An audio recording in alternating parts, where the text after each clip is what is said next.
bendigas en esta mañana, que nos des un alimento, Señor, muy personal y particular, como cada una lo necesitamos. Háblanos, Padre.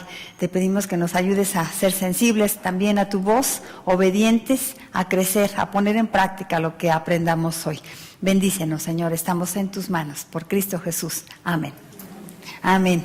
Pues seguimos estudiando este tema, la sabiduría, la inteligencia espiritual de la mujer. Estuvimos mirando ahí en el libro de Proverbios lo hermoso que es la sabiduría, lo terrible que es la necedad, lo hermosa que puede ser una mujer sabia, lo terrible que puede ser una mujer necia. Y pues esto fue así como apenas el antojito que nos presenta el Señor para que a nosotras se nos antoje ser unas mujeres sabias, una pequeña muestra nada más. Ahora sí, vamos a ir caminando en aprender cómo ser mujeres sabias. Ya queremos todas ser sabias, ahora, ¿cómo le hacemos? Derriba la barrera de la falta de sabiduría, estrena una nueva manera de pensar. Vimos que sí es posible ser sabias, todavía en este tiempo. El Señor tiene mujeres virtuosas como la de Proverbios 31 y quiere que nosotras, cada una de nosotras, vayamos creciendo en eso también, en ser cada día más esa mujer virtuosa que Él quiere en este siglo XXI. Ya no siglo XX, ¿verdad? Ya siglo XXI. Estrena una nueva manera de pensar y comenzamos con un versículo hermoso, Santiago 1:5, que nos da la respuesta y la paz. Sí se puede. Dice, si alguno tiene falta de sabiduría, pídala a Dios, el cual da a todos abundantemente y sin reproche, y le será dada. Hermosa promesa del Señor, de las promesas más bonitas. Siempre pensamos en promesas así como no temas y que yo estoy contigo, pero ¿qué tal esa promesa? La promesa de sabiduría que el Señor nos dice que nos dará si se la pedimos. Hay que reconocer primero, tengo falta de sabiduría, y entonces pedírsela al Señor. Y me gusta la palabra estrena, porque a las mujeres nos encanta estrenar, ¿no? Estrena una nueva manera de pensar. Y la verdad es que hay mucho por estrenar. Voy a empezar con una ilustración que les voy a contar ahora. Le titulé Mucho por estrenar. En un laboratorio, una señora observaba diversos cerebros. Ya ustedes han escuchado esto, es un chiste que se cuenta de muchas maneras. Pero ahora, vean, hablando de la sabiduría de la mujer. Una señora observaba diversos cerebros en el laboratorio. ¿Cuánto cuesta este cerebro?, preguntó. $100, señora. Es de una mujer muy sabia. Ah, ¿y este otro cerebro cuánto cuesta? Uy, este cuesta $10,000. Es de una mujer muy indecisa.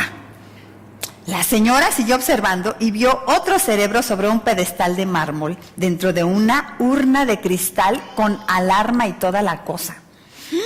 ¿Y aquel en la vitrina, de quién es ese cerebro? Ah, ese es el de una mujer imprudente, señora. ¿Y cuánto cuesta? Uy, ese, señora, cuesta $100,000. ¿$100,000? Exclamó extrañada la señora ante la enorme diferencia de precios.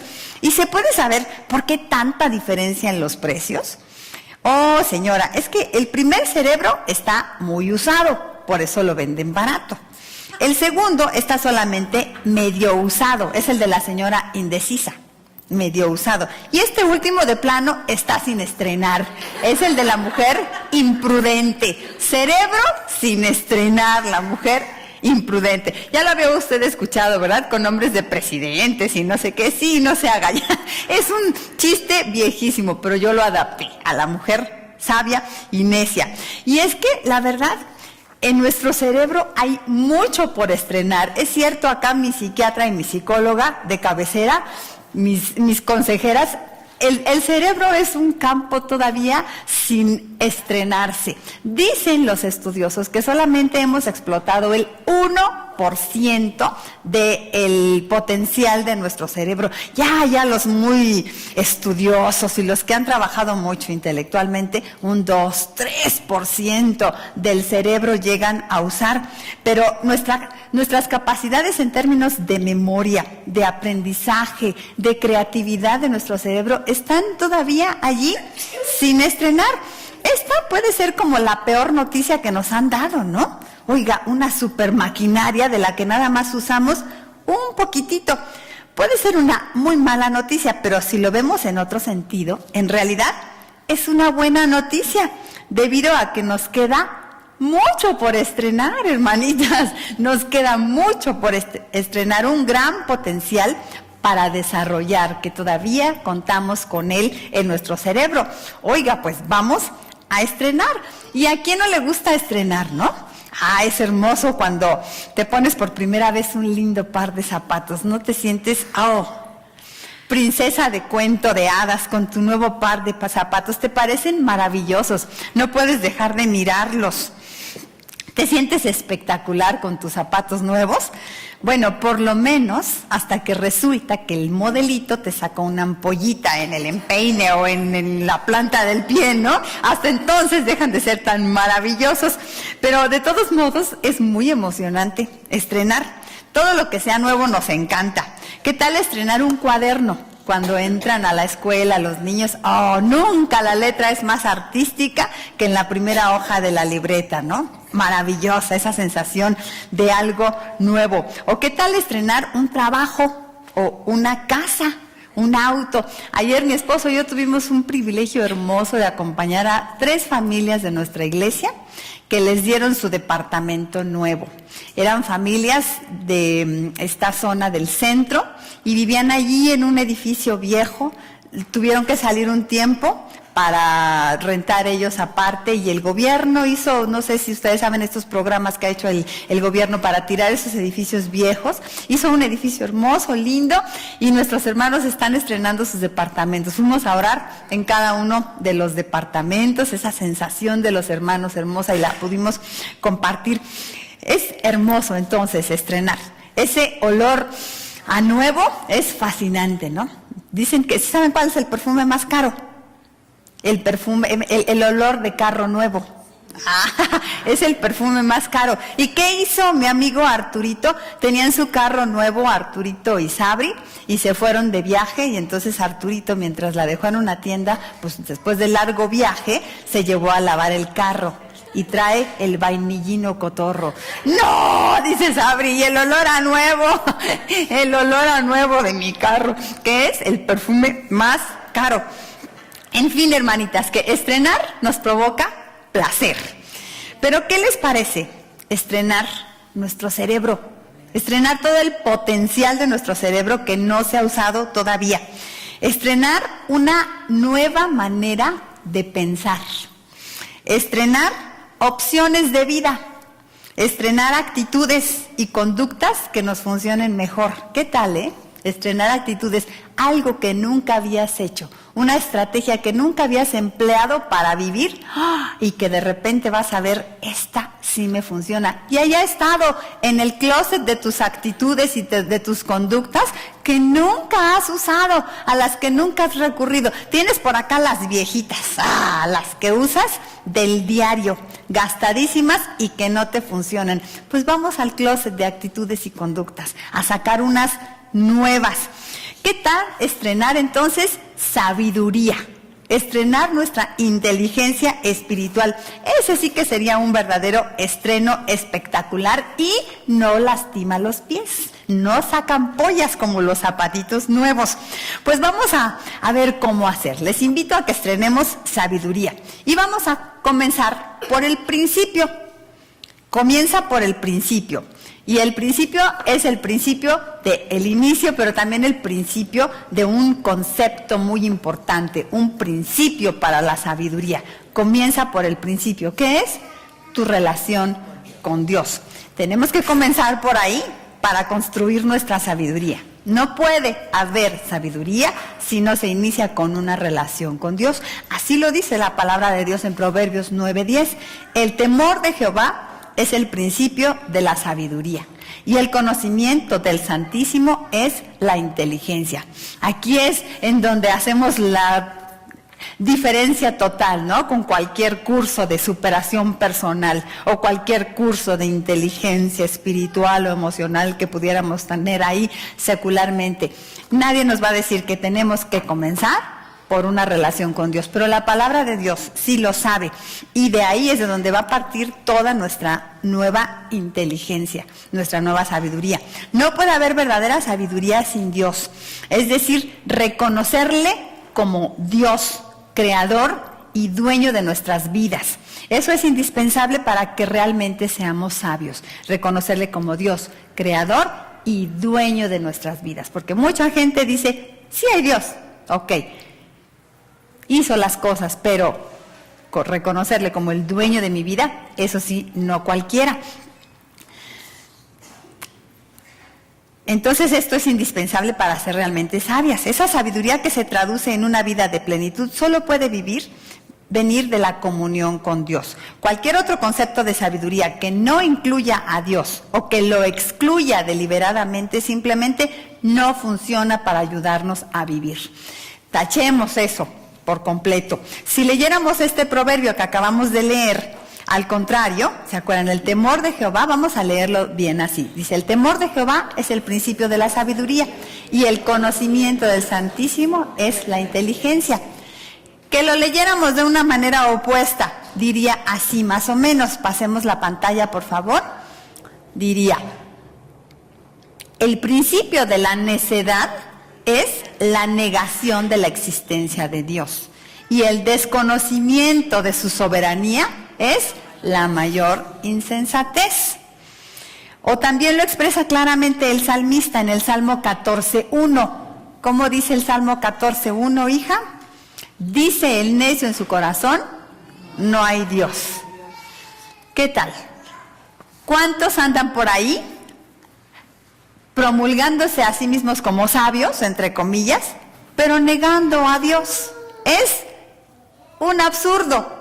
Es ridículo poder proclamarse como sabio si estamos negando a Dios. Para esos necios que niegan a Dios, queda perfecta una frase famosa de un señor que se llamaba Anatole France. Este Anatole France, paradójicamente, era un ateo. Era de esos que negaban a Dios. Pero dijo una cosa que queda perfecta. Vamos a leer. ¿Qué decía este ateo? Una necedad, aunque la repitan millones de bocas, no deja de ser una necedad. Qué sabio señor, que no sabe que cayó dentro de esa frase se la tenía que haber aplicado a sí mismo, porque él decía, no hay Dios. Pues una necedad, aunque la repitan millones de bocas, no deja de ser una necedad. Mi mamá, cuando yo estaba pequeña, recitaba un poema, que cómo se me grabó. Mi mami, ya se acuerdan, les he contado, cuando yo tenía 4 años se convirtió al Señor y asistía a la iglesia a todas las actividades. Era la Carmelita de la iglesia mi mamá. Cocinaba y estaba en todos los sociales y todo, pero además mi mamá recitaba poemas. Entonces para todo, la hermana Irenita que pase y decía sus poemas.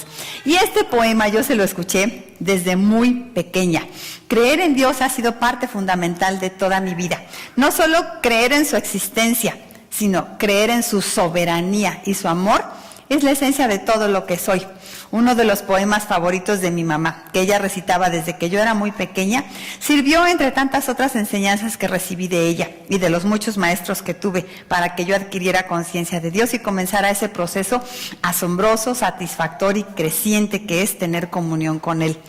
Me identifico con este poema porque ante las necedades de quienes niegan a Dios, yo tengo evidencias fehacientes de su existencia, no solo en su creación, sino más contundentes. Dios ha manifestado en mi vida a través de todos mis años de manera irrefutable. Y les voy a leer ese poema que decía mi mamá, se llama Tú.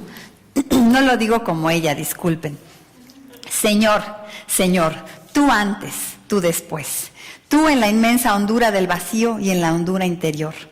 Tú en la aurora que canta y en la noche que piensa. Tú en la flor de los cardos y en los cardos sin flor. Tú en el cenit a un tiempo y en el nadir.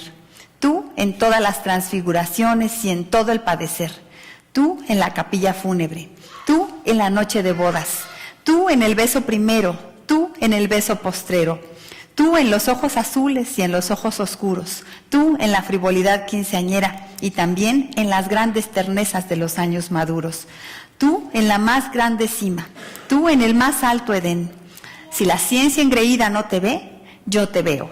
Si sus labios te niegan, yo te proclamaré. Por cada hombre que duda, mi alma grita, yo creo. Y con cada fe muerta, se agiganta mi fe.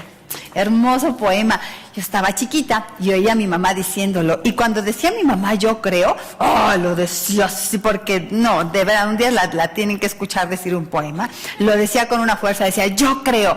Y yo la oía desde chiquita y esto se me grabó muy fuerte. Y yo también digo, yo creo y yo creo. Y en cada etapa de mi vida he insistido en esto porque no es nada más creer en su existencia, es creer en su soberanía en nuestra vida.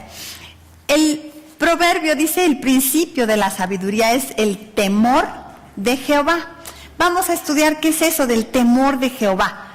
Tenemos ahí la pantalla, hija. ¿Qué es el temor de Jehová? Es darle a Dios el lugar que le corresponde y ocupar nosotros el nuestro. Vamos a explicarlo largamente, así que vámonos despacito. Temor de Jehová es darle a Dios el lugar que le corresponde y ocupar nosotros el nuestro. ¿Cuál es? Pues Él es Dios, nosotros sus criaturas. Él es dueño, nosotros su propiedad. Él manda, nosotros obedecemos. Eso es el temor de Jehová. Salomón expone como punto de partida para ser sabios en este proverbio que acabamos de leer, que la relación con Dios de una clase muy particular, el temor, es la que nos hace sabios. Pero temor de Dios no es vivir atemorizados, porque pues es una palabra que usamos similarmente en español, ¿no? Y que tener temor, que es, pues, esto así, ¿no? Con miedo de una persona.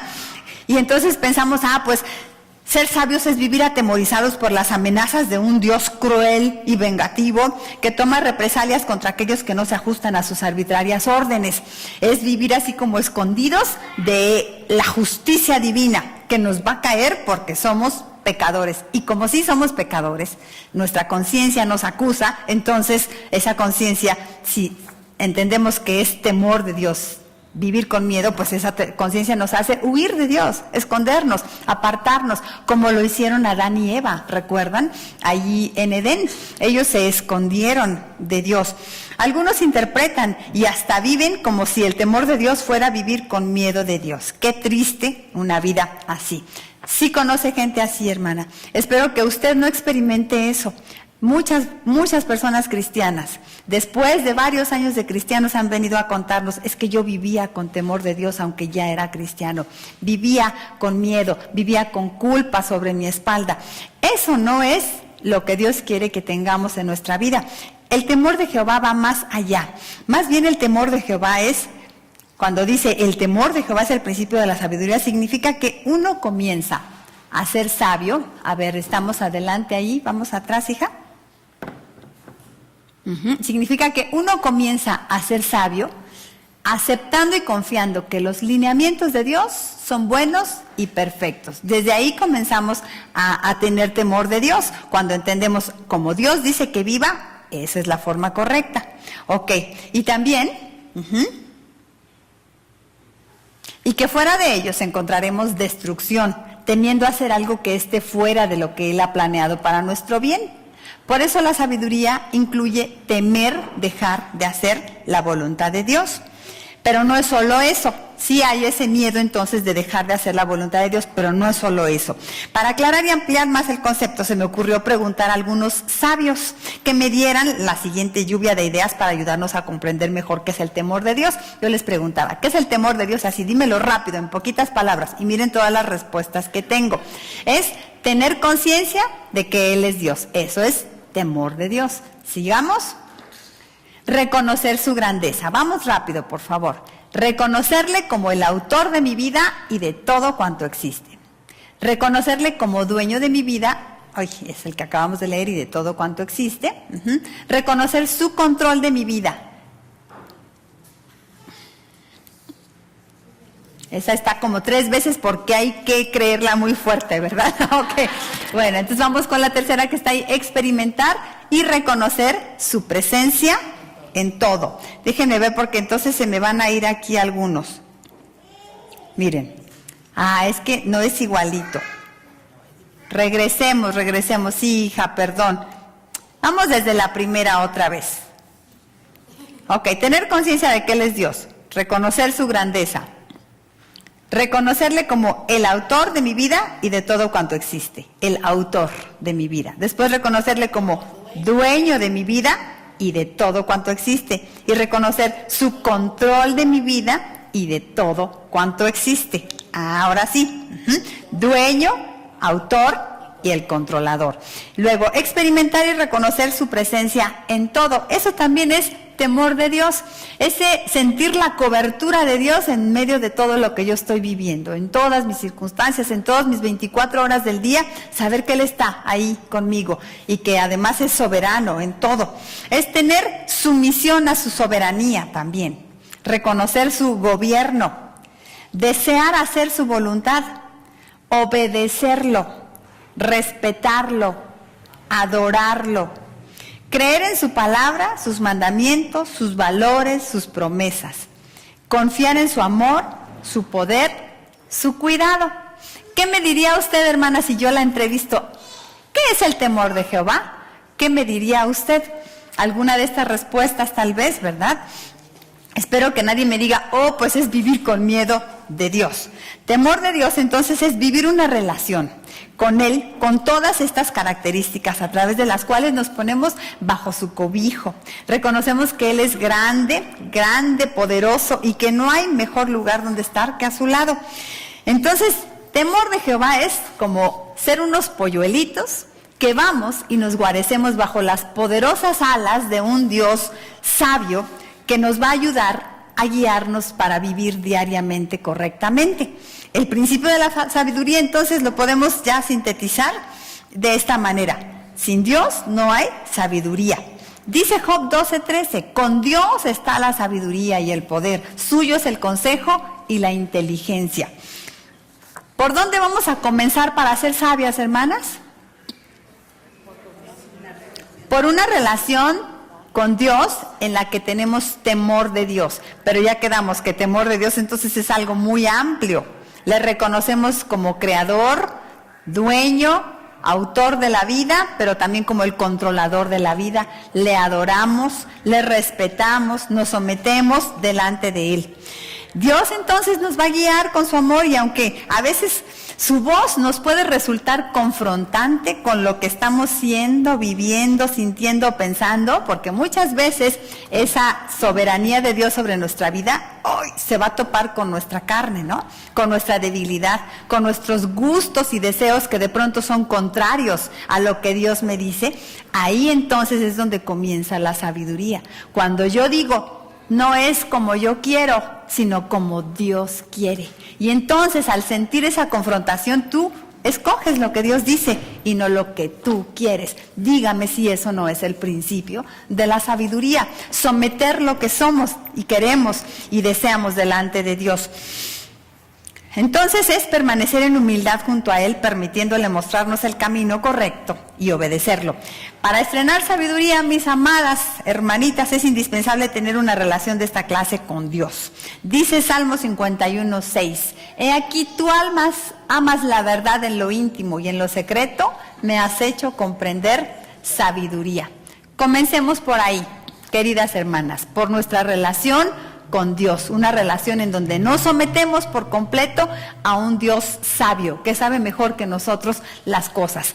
Si no estamos con esta primera base en nuestra vida, no podemos armar los siguientes bloques de la sabiduría. Imposible, así es como pretenden en el mundo. Nosotras no podemos hacerlo así. Y segunda cosa, haz tu pedido de sabiduría. Primero comienza por el principio, tu relación con Dios. Después, haz tu pedido de sabiduría para ser sabia. Así dijo el Señor en Santiago 1:5, ¿no? Pero ¿se acuerdan cuando Salomón se estrenó como rey? Le dijo Dios, pídeme lo que quieras. ¿Y qué pidió? ¿Se acuerdan? Ya todas lo sabemos. Pidió sabiduría. Ya sabemos que él prefirió sabiduría por sobre cualquier otra cosa. Lo que no sabemos es si a lo mejor Salomón titubeó y estaba, ¡uy, qué pedir! ¡Uy, qué será lo mejor que podría pedir! ¿Qué sería la mejor elección para él? No sabemos si titubeó, pero sabemos que sí tuvo la mejor elección. Pero para nosotras hoy está más fácil, porque el Señor ya no solamente nos dice, a ver, pídeme lo que quieras, sino que el Señor va directo al grano y nos dice, si alguno tiene falta de sabiduría, pídala a Dios. Nos lo pone más fácil, a lo mejor porque Salomón sí se rascó mucho la cabeza así dudando y diciendo, para que mis hijas no duden, mejor yo de una vez les digo, pídeme sabiduría, así como en secreto, yo sé lo que te conviene. Si alguno, en Santiago 1:5, si alguno tiene falta de sabiduría, pídale a Dios, el cual da a todos abundantemente y sin reproche. Y a mí me enternece mucho esta invitación que nos hace Dios a través de Santiago, como diciendo, si alguno, óigame, si alguno, lo que podría decir Santiago sería mejor, todos ustedes que son unos insensatos, pidan sabiduría, que mucha falta les hace. Pero Dios, que es todo un caballero, dice, si alguno tiene falta de sabiduría, pues claro que todos tenemos, ¿verdad? Pienso que la invitación se nos hace de esta manera, porque para ser sabios es necesario que digamos, sí, yo soy ese alguno. Es decir, que reconozcamos, me hace falta sabiduría, porque una persona que reconoce que le falta sabiduría va en el camino para ser sabio. En cambio, uno que dice, no, yo ya tengo sabiduría, no, pues está más bien yendo hacia el otro lado, o del otro lado totalmente situado. Es un necio. Proclamando ser sabios, se hicieron necios, también dice la palabra de Dios. Así que, por eso dice, si alguno, porque Dios quiere que digamos, sí, yo soy ese alguno, aquí, presente, sí, la necesito, me urge. Claro que todos tenemos falta de sabiduría, nos urge a todos, reconozcámoslo o no. Y es ahí entonces donde damos un gran paso para ser sabios, cuando reconocemos que necesitamos sabiduría. Miren, al pedir sabiduría a Dios comenzamos a ser sabias porque reconocemos que tenemos sabiduría. Y segundo, porque reconocemos que la sabiduría viene de Él. Por eso dice Dios, si alguno tiene falta de sabiduría, pídamela a mí. Pídamela a mí. Porque podemos decir, si yo reconozco que tengo falta de sabiduría, entonces me voy a meter a la universidad. Entonces me voy a comprar una biblioteca electrónica y voy a leer todos los libros del mundo. Entonces me voy a juntar con una persona muy inteligente para que me contagie de su sabiduría. No, dice el Señor, pídamela a mí. Entonces, cuando le pedimos sabiduría, estamos haciendo dos cosas: reconociendo que somos necios, que necesitamos, y segundo, que de Él viene la sabiduría, que vamos a la fuente, que le consideramos a Él la fuente de la sabiduría. La invitación a pedir también en este pasaje, dice, pídamela a mí, es una invitación a orar, ¿no es cierto? Es una invitación a buscar a Dios en comunión, a platicar con Dios. Ya quedamos primero que la sabiduría viene de una relación con Dios, y una relación con Dios se da hablando con Él, ¿no? Entonces, parte de ese primer inicio para ser sabias está ahora en este segundo paso también, hablar con Él, pedirle. Es una invitación a estar en comunión con Dios, lo cual ya de por sí nos hace sabios. Cuando hablamos con Dios, ya de por sí nos hace sabios, independientemente de lo que le pidamos, si le pedimos sabiduría o si solamente estamos hablando con Dios para alabarle o para desahogar en Él alguna pena que tengamos. Ya de por sí somos sabias cuando hablamos con Dios, estamos dando un gran paso de sabiduría. La oración nos ayuda a desarrollar la inteligencia espiritual, ya que dedicar un tiempo especial para hablar con Dios es un acto de sabiduría. Es como el ejercicio, ¿no? Si tú vas a hacer algunos abdominales, aunque no te des cuenta, a lo mejor nada más estás tirada en el piso, jugando con tu nieto y te levantas y bajas, tú sin querer ya hiciste algunos abdominales y trabajó acá el músculo. No estabas buscando hacer el músculo. Igualmente, cuando hablamos con Dios, a lo mejor no estamos buscando ser sabios. Voy a orar para ser sabia en esta mañana, pero por el simple hecho de estar orando, ya eres sabia. La oración nos ayuda a desarrollar la inteligencia espiritual, ya que dedicar un tiempo especial para hablar con Dios es un acto de sabiduría. Reconocer a Dios y sintonizarnos con su divinidad es por demás un patrón de pensamiento espiritual. Dígame si no, hablar con María Luisa pues es algo acá, físico, humano, ¿no? pero hablar con Dios, no lo veo, ¿dónde está? Entonces ya es un acto espiritual, porque no estoy usando mis patrones de pensamiento comunes, los físicos, los corrientes. Es un patrón de pensamiento superior, diferente, en el que estoy usando otra forma de pensar. Estoy hablando con alguien a quien no estoy viendo. Estoy ejerciendo otro tipo de pensamiento, donde se lleva al raciocinio más allá de sus límites comunes. Y nuestra inteligencia espiritual y fe toman el control de nuestra mente. Ya no es los sentidos físicos los que están controlando, sino es otro tipo de pensamiento, es la fe. La fe, por eso, aunque para algunos es subestimada como un pensamiento irracional, como una forma de pensamiento irracional, al contrario, es una forma de pensamiento superior, que va más allá de lo que vemos y tocamos. Es usar otra conexión neuronal diferente que no es la de todos los días. Es la fe uno de los archivos mentales que más están sin estrenar por los seres humanos, de esos que están ahí en ese closet, en esas formas de pensar a las que no recurrimos diariamente. Pero los cristianos y las mujeres cristianas sabias, ¿cómo usamos esa forma de pensar, ese patrón de pensamiento? Lo vuelvo a leer porque está como de masticarse despacito, ¿no? Ahí les va. Reconocer a Dios y sintonizarnos con su divinidad es por demás un patrón de pensamiento espiritual, donde se lleva al raciocinio más allá de sus límites comunes. Y nuestra inteligencia espiritual y fe toman el control de nuestra mente. Seguimos, por favor. La oración consiste en enfocar nuestros pensamientos en una cosa más allá de este mundo, en el Creador Todopoderoso, Padre amoroso, Rey del universo. Dime si no es esto un acto sabio que agudiza nuestra inteligencia espiritual. Tienes un problema, no sé, vamos a decir, es día 31 y no tienes para la renta mañana que viene el casero. Esto es acá, físico, ¿verdad? Ese es tu pensamiento racional. 50 pesos, 1, 2, 3, 4, los cuentas y yo necesitaba 5,000. Me faltan 4,950. Sí sé matemáticas, lista sí soy. Sé la hora a la que va a venir el casero, sé cuántas horas faltan para que venga, sé todo exactamente. Conozco a tal abogado. Esos son pensamiento común, normal, pero un pensamiento superior es: mi Dios suplirá todo lo que os falta conforme a sus riquezas en gloria. Ese es un patrón de pensamiento superior. Esa es inteligencia espiritual.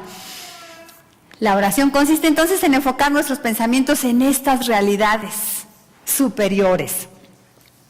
Bueno, además no he terminado ahí, continuamos. La que sigue, hija, alabarle, reconociendo todo lo que Él es, agradecerle, reconociendo todo lo que Él hace, enfoca nuestra manera de pensar en las verdades fundamentales que fortalecen nuestra fe. Por eso, entonces, cuando nos dice Santiago, si alguno tiene falta de sabiduría, pídala a Dios, ya de por sí dice, es que al pedir se van a hacer sabios, porque al hablar con Dios van a comenzar a ser sabios, al estar en contacto con Él. Además, ya nos lo ha explicado aquí muy claramente Mari. Hablar con Dios aclara nuestro razonamiento, poniendo en orden nuestras ideas, porque cuando hablamos, todo aquello que está hecho una maraña en nuestra cabeza, y al entonces expresarlo en palabras, entonces se ponen en orden nuestras ideas, las cuales antes de exponerlas eran como un torbellino revoloteando por nuestro cerebro. Eran ideas y emociones sin pies ni cabeza, entremezcladas, que no entendíamos, pero que nos afectaban profundamente. Y una vez que hablamos en oración con Dios, vamos desenredando la maraña. Una a una las ideas van tomando forma. Las exponemos ante quien nos escucha con amor, ante el dueño de la sabiduría, y tan solo el hablar con Él logra que veamos las cosas de otra manera. Nos ayuda a ver el mundo bajo una nueva luz y nos permite encontrar nuevas formas de abordar nuestra situación. Por eso dice Santiago, pidan, o sea, oren, Acérquense para poder tener sabiduría. Con tan solo hablar con Dios de lo que nos está sobrecargando, podemos reducir pensamientos patológicos como miedo, amargura, enojo, etcétera. Esos eran nuestros pensamientos antes de orar, pensamientos patológicos. Una vez que oras, agradeces, descargas, reconoces la grandeza de Dios, tus pensamientos pasaron por un proceso de sanitización, de descontaminación, y ya no son patológicos. Ahora son pensamientos de esperanza, de gozo, de paz, incluso hasta soluciones, nuevos planes, estrategias te surgen después de orar. Para ser sabias, entonces, es fundamental exponer delante de Dios todo eso que nos aqueja. Hacer una pausa, vamos a la pantalla, hacer una pausa de este tipo sistemáticamente. ¿Qué quiere decir sistemáticamente? Todos los días o cada tantas horas. Refresca nuestra mente y nos ayuda a retomar el enfoque de fe de nuestra vida. Si le suena, refresca nuestra mente, así como algo lindo que viene y mitiga la maraña que estaba por ahí. Por eso sistemáticamente. Y si estamos pasando por un tiempo de lucha, entonces el sistemático a lo mejor no va a ser cada mañana, sino a lo mejor va a tener que ser cada hora. Porque otra vez vienen esos pensamientos patológicos a adueñarse de mí. ¿Qué hago? Otra vez de rodillas, Señor, y calma ya. Y a la hora, otra vez mi hermana, dale. Pero hay que pasar entonces por este proceso para ser sabias. ¿Dónde me quedé? Hacer una pausa de este tipo sistemático, refrescando. Podemos entonces transmitir a la vida cotidiana, o sea, a nuestras acciones, esa ecuanimidad, esa paz y sabiduría que nos inunda al orar a Dios. Y lo más extraordinario, dice Santiago, pidan, porque quiere que oremos, ¿no? Ya vimos todo lo que pasa cuando oramos, pero lo más extraordinario de la oración no es que nosotros hablemos, sino que Dios nos escucha y nos responde. Eso es lo más maravilloso, dice Santiago, pídanle a Dios, el cual da a todos abundantemente.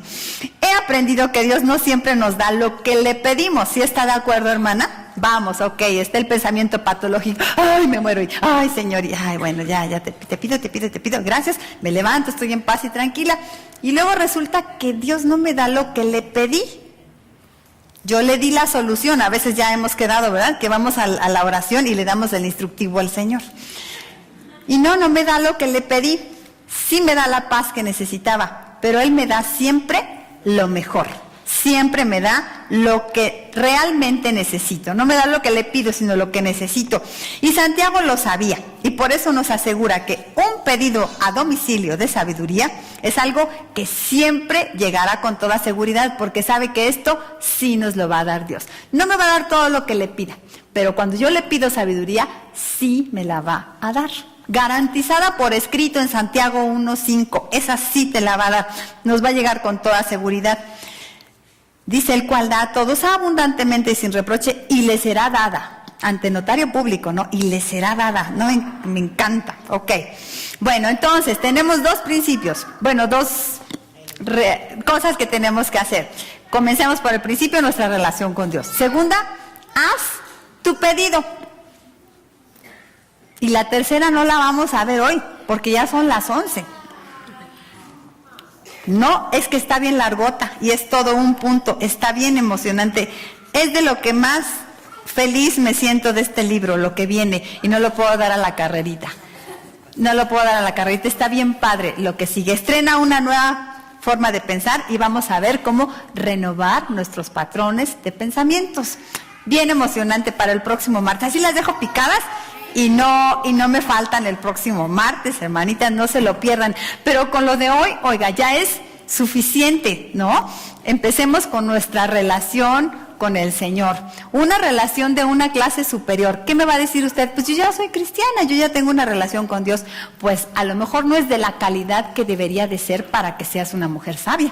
A lo mejor necesitas avanzar y crecer en esa relación con Dios. ¿Cómo se avanza en esa relación? Entendiendo que Él es el soberano de mi vida y entonces manteniéndome en comunión con Él. Porque la segunda cosa que tengo que hacer para ser sabia es hacer mi pedido, es decir, orar, hablar con Dios, estar muy cerca de Él y usar esta manera de pensar diferente, que es la fe. A través de la oración estamos practicando este tipo de pensamiento, que es la fe. Cuando tú estás hablando, oiga, dígame si no es algo loco, ¿no? Te pones de rodillas y te pones a hablar y te ve alguien por ahí que tiene cero fe, dice, esta se volvió loca. ¿Con quién está hablando? Pero tú estás usando un patrón de pensamiento superior. Estás hablando con Dios, el Todopoderoso, que te está escuchando, que te está amando al escuchar tu voz y que además te va a responder tu oración. No te va a dar a lo mejor lo que le pides, pero de que te va a responder, te va a dar lo que necesitas y te va a dar sabiduría. Amén. Pues oremos, hermanitas. Gracias, nuestro Dios, porque qué maravilloso es esto de poder orar, hablar contigo, reconocerte como Dios, reconocerte como el soberano, como el todopoderoso, creador del universo, dueño de nuestras vidas. Gracias, Padre, porque a nosotras nos permites este privilegio hermoso, porque cada una de mis hermanas aquí tenemos esa conciencia hermosa de ti. Tenemos esta fe que nos hace relacionarnos contigo de esta manera tan hermosa. Y gracias, Padre, porque en esta relación tú nos quieres hacer sabias. Y cuánto te suplicamos que así sea, que nos des tu sabiduría. Te pedimos, te rogamos que nos des sabiduría y que nos la des así, Señor, abundantemente como la has prometido. Ayúdanos a crecer, Señor, en esta fe, en esta forma de pensar, en esta relación contigo de amor, de obediencia, de sometimiento a ti, Dios Santo. Haznos mujeres sabias, te lo pedimos, en el nombre precioso de Cristo Jesús. Amén. Amén.